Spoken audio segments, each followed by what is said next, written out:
Cenário Brasil, com Fernando Schiller. Cientista político Fernando Schiller, ao vivo aqui conosco no Jornal Gente da Rádio Bandeirantes, falando sobre a semana que na política foi marcada pela filiação de Sérgio Moro ao Podemos e, podemos dizer também, pelo lançamento da candidatura dele à presidência da República. Schiller, bom dia. Tudo bem, Thaís? Tudo bem, Pedro, Cláudio?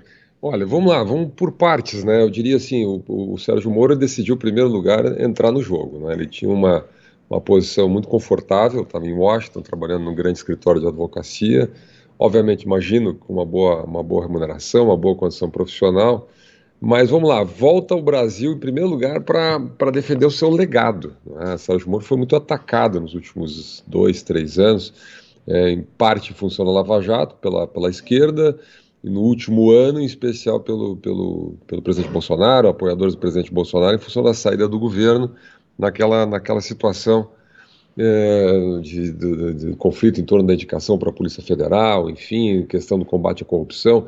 Então, o Sérgio Moro conseguiu um fenômeno interessante, quer dizer, ele consegue ser um candidato que tem uma alta rejeição do lado do PT, do lado da esquerda, e uma alta rejeição do lado do bolsonarismo, né? Isso explica, em parte, que nas pesquisas de opinião, que variam muito, vamos lá, mas mostram uma rejeição alta por parte do Sérgio Moro. Isso já foi, em primeiro lugar, foi muito diferente no passado, quer dizer, mesmo no início da gestão do Moro, primeiro ano da gestão do Moro no Ministério da Justiça, ele tinha não só uma alta aprovação, em algumas pesquisas chegava a superar, mesmo em simulação de primeiro turno, o presidente Bolsonaro.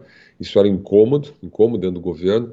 Isso, de certa maneira, acho que ajudou a azedar um pouco a relação, quer dizer, a ideia de, Bolsonaro sempre viu no Moro um aliado, mas um potencial adversário. Então, era uma relação politicamente complicada ali, né? E uma rejeição baixa. Mas depois da saída do governo, e aí veio o processo de anulação de processo da Lava Jato, depois teve as decorrências ainda da revelação daquelas mensagens, da chamada Vaza Jato, tudo isso foi gerando um desgaste, né? Eu diria até, arriscaria uma frase aqui, Thaís, dizendo assim, o ex-presidente Lula, o PT, a esquerda, enfim, de alguma maneira ganharam um jogo político. Muita gente não gosta de ouvir isso, porque imagino que justiça não é um jogo político, em parte é, né? Quer dizer, todas essas anulações que acabaram sendo feitas pelo Supremo, isso é a ponta do iceberg de uma campanha que durou anos no Brasil, anos, foi para o nível internacional, foi até o Vaticano, foi a organismos internacionais, enfim, uma grande presença de mídia, e realmente houve digamos assim, uma destruição política de uma parte do legado do Sérgio Moro. Então, a primeira interpretação que eu faço é que não acho que tenha sido uma decisão fácil dele, né, de vir ao Brasil para defender esse legado da Operação Lava Jato, né, e o seu próprio conceito, digamos assim, como homem público, né? Se ele vai ser candidato realmente à presidência ou não, é uma outra questão. A minha tese hoje, não é? Estamos aqui em novembro, né? Que o Sérgio Moro vai ser candidato, ele quer ser candidato, ele voltou para o Brasil para ser candidato. Mas eu diria que hoje, na cabeça do Sérgio Moro, talvez esteja mais uma candidatura ao Senado, que tem o perfil, quer dizer, ele tem o perfil, né, quer dizer, de legislador, de formulação legal, quer dizer, inclusive tem um certo perfil, digamos assim, mais técnico, não é? Uma certa timidez até. O Sérgio Moro, ele tem um perfil que, a mim, parece que combina muito bem com a função legislativa, não é? Então, assim, e ele pode tomar essa decisão até 6 meses antes das eleições, do domicílio eleitoral. Então ele tem aí, vamos lá, 5 meses para tomar essa decisão. Obviamente ele lança uma pré-candidatura, porque aquela filiação na quarta-feira teve uma cara de lançamento de pré-candidatura, né? Vai aparecer em todas as pesquisas, já está aparecendo em terceiro ou quarto lugar, empatado ali com o Ciro Gomes, depende do levantamento, né? Coloca o nome na vitrine, vai ser assunto nacional, não é? Vai lançar o livro agora, então vai percorrer o país. Então, tá em campanha. Quer dizer, você não entra na mídia nacional, você não polariza atenções se você é pré-candidato ao Senado por algum estado. O Schiller, tem preocupação, na tua avaliação, tem preocupação com o foro privilegiado aí nessa estratégia do Sérgio Moro, né? Eleito aí, por exemplo, ao Senado, né? Que é o que mais se fala. Ele estaria por 8 anos com uma garantia de que não pode ser processado nas instâncias inferiores aí do judiciário, ou é mesmo uma aspiração política mesmo de participar da vida nacional? Acho que é uma aspiração política, Pedro. Eu diria que talvez o Sérgio Moro tenha mais, poderia em tese, tudo é em tese, aqui tem mais receio do Supremo do que de instâncias inferiores da Justiça, né? Eu acho que ele não é muito provável que ele sofra processos complicados, que ele não possa se defender. Eu acho que não é muito por aí. Acho que o Sérgio Moro, pelo que eu leio e vejo, quer dizer, ele não é uma pessoa que acumulou patrimônio ao longo da vida, quer dizer, ele foi sempre um servidor público, um juiz, bem remunerado, é verdade, né? Mas ele precisa de uma posição, quer dizer, ele não tem um negócio, não é um empresário, quer dizer, evidentemente que ele tem. Então, quer dizer, a ideia de você ter uma posição na política, vir para a política, né, atuar profissionalmente na política, acho que faz sentido na carreira, na vida, na perspectiva pessoal e familiar do Sérgio Moro. Também fiquei com essa impressão, né, Schiller, de que o ex-juiz voltou ao Brasil para defender o legado da Lava Jato, etc. Mas não foi o que ele deixou claro nesse discurso que ele fez, né? Um discurso muito marcado por lugares comuns, por obviedades, como inclusive a Thaís registrou muito bem aqui, e também eu concordo com isso, um discurso de lugares comuns, né? Foi um tanto quanto decepcionante. Ele não fez a defesa enfática da Lava Jato, né? Ele não condenou, por exemplo, o fato de que, até pelas decisões do Supremo Tribunal Federal, com exceção do Sérgio Cabral, já não há presos, não há nenhum dos ladrões presos pela Lava Jato continua atrás das grades, né? Sobretudo em razão das decisões do Supremo Tribunal Federal. Ele pareceu muito cerimonioso em relação ao Supremo, né? E também ele fez declarações assim de compromisso, do tipo assim, precisamos voltar aquela questão lá cumprimento da pena após condenação em segunda instância, numa visão um tanto quanto ingênua do processo, né? Porque isso não vai depender ainda que ele seja eleito presidente da República, isso não vai depender do presidente, né? Coisa que primeiro tem ali a decisão do Supremo, tem uma imensa dificuldade dessa coisa avançar no Congresso, tanto que está lá parado até hoje, né? Enfim, eu queria saber a sua apreciação sobre isso, até que ponto de fato ele vai eleger o resgate aí do legado da Lava Jato, ou vai se dedicar a outros temas, assim, até porque corrupção deixou de ser uma das maiores, ou a maior preocupação, né, a maior queixa do eleitor brasileiro. Como é que você vê isso? Olha, Cláudio, primeiro, o Sérgio Moro, desde o início desse processo, ele não critica o Supremo, não é?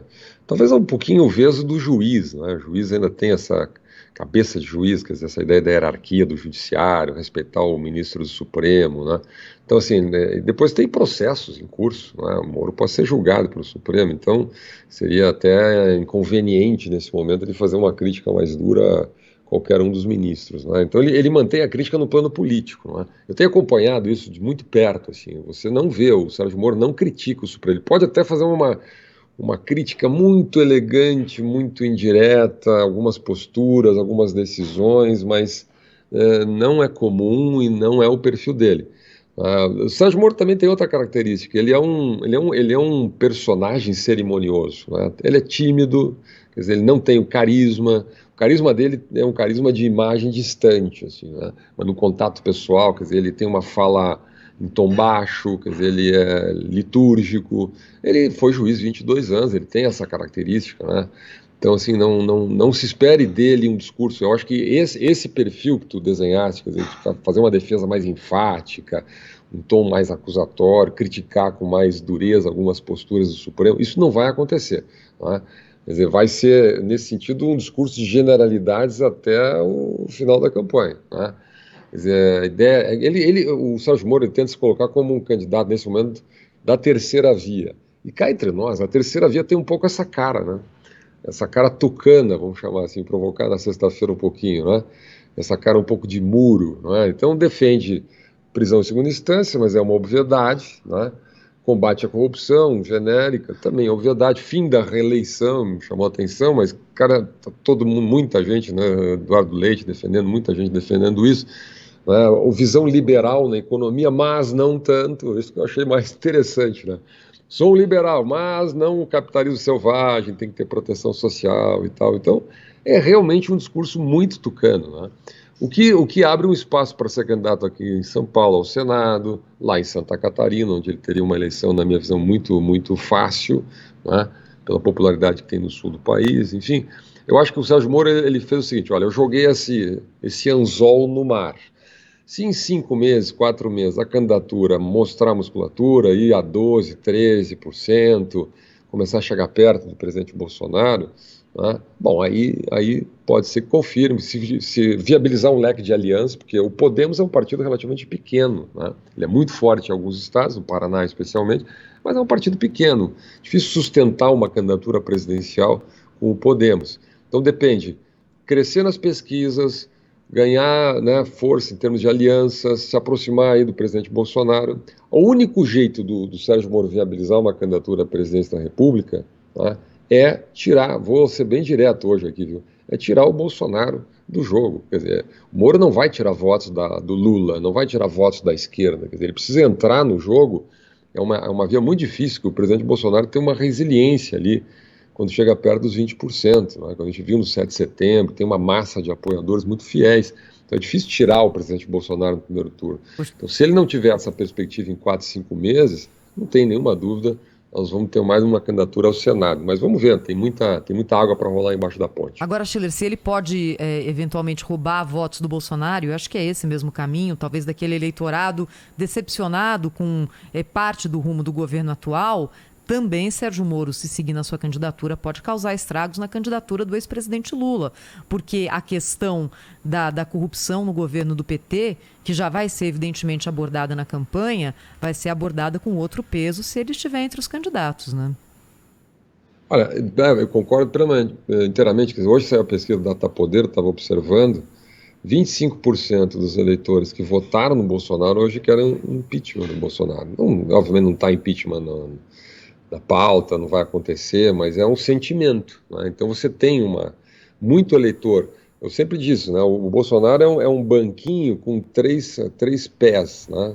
3 pés. Um pé é o conservadorismo cultural, o outro pé é a anticorrupção, o discurso do lavajatismo, e o outro pé era o discurso liberal, né? O pé do lavajatismo se perdeu com o Sérgio Moro, né? Agora, então, tem muito eleitor frustrado. O pé liberal também tá meio nublado, está meio quebrado esse pé. Então ele se apresenta como o candidato mais liberal, né? Até a saída do João Amoedo, o João Amoedo tem um potencial de 4%, 5% esse eleitor, que não é desprezível no primeiro turno.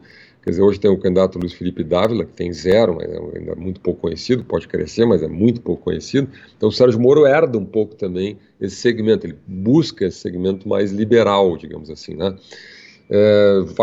Agora, eu só discordo, Thaís, aqui, data vênia, posso estar errado, mas vamos lá.